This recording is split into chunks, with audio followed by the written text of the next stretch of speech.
Unicameral legislation does not divide its member into two separate assemblies, chambers, or houses. All of the legislation comes from one single house.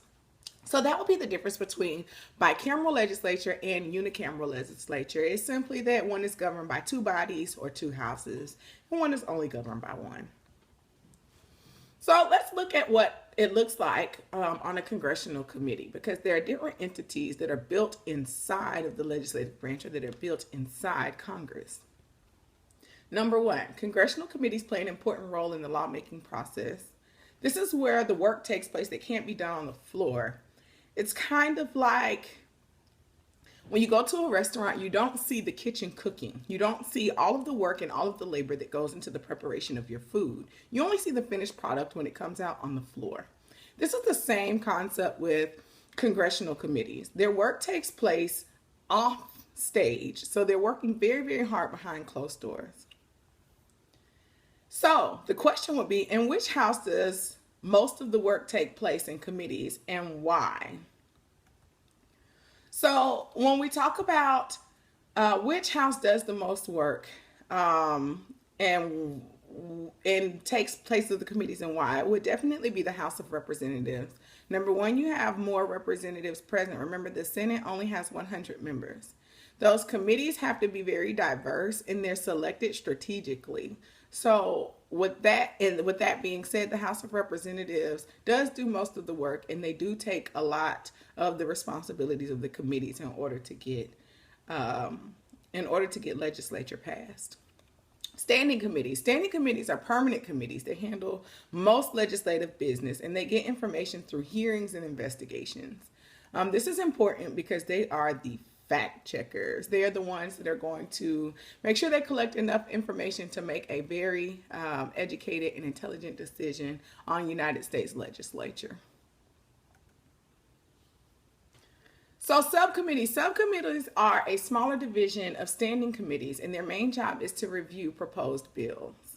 For example, I gave you the Subcommittee on Children and Families so that you can see how they're made up. No, it's not, maybe not consist of 100 members. There may be a small handful of members that attack a specific issue that they are passionate about or that their peers feel like they are the strongest in order to complete the task. So you'll see that there are a lot of different committees and subcommittees that are built within Congress.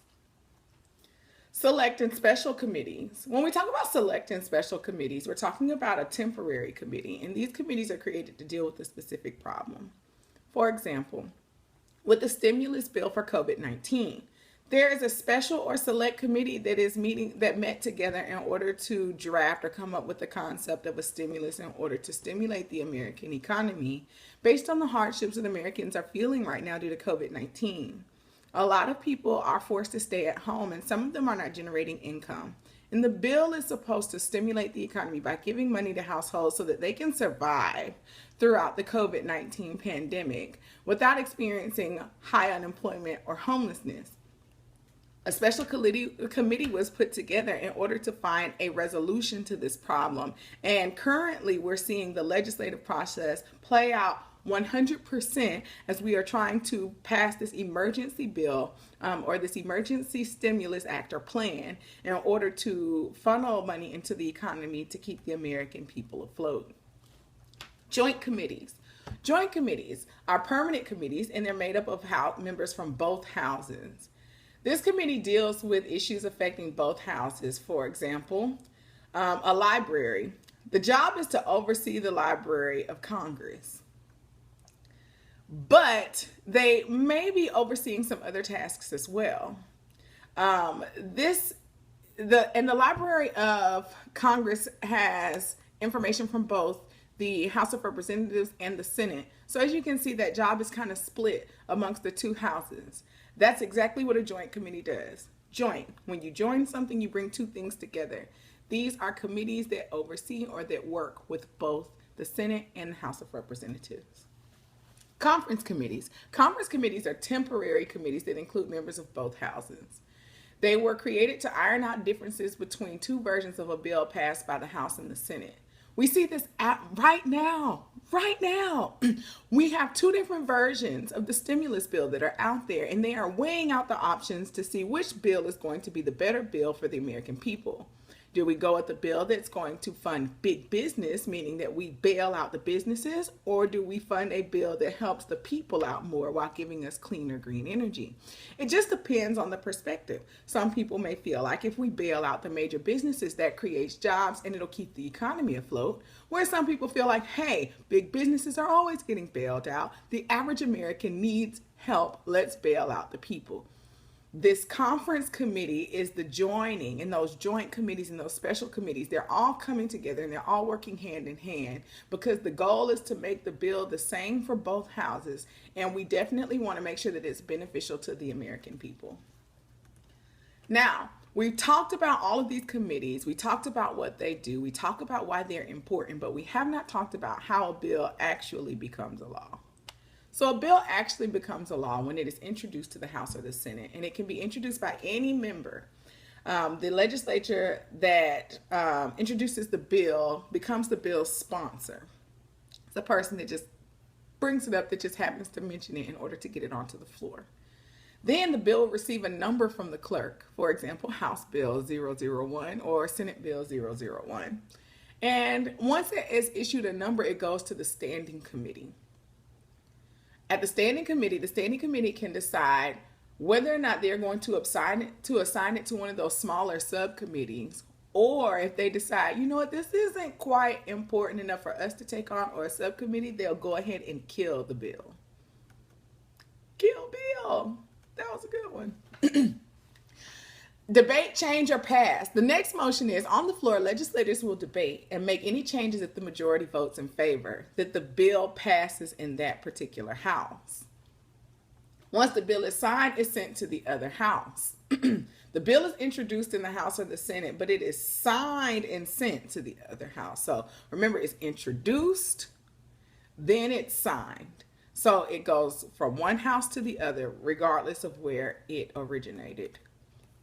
After the bill passes both houses, there are a few things that are done. Number one, they may let the bill will sit for 10 days.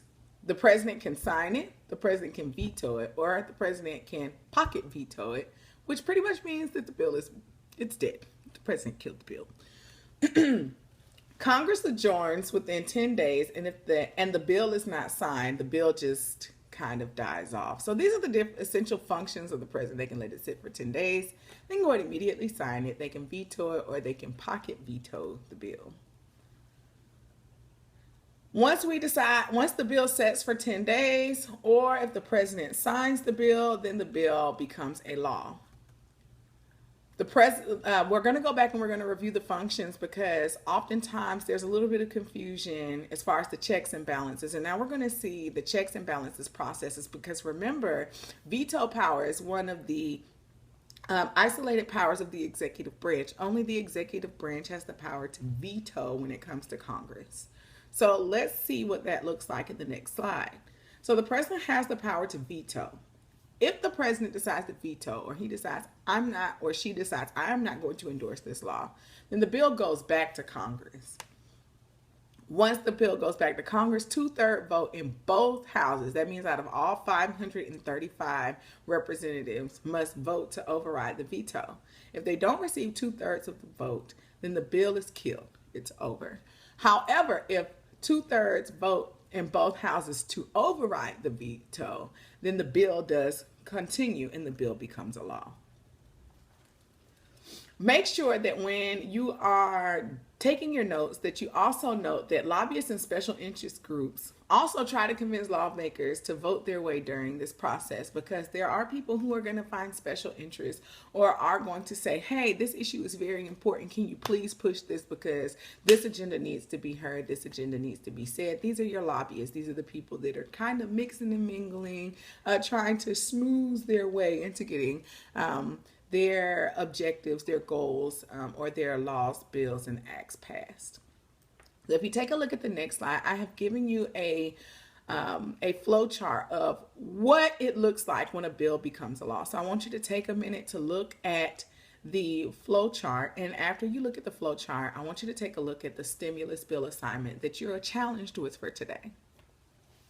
Currently, America is awaiting a decision to pass a stimulus bill that would funnel $2 trillion into the American economy.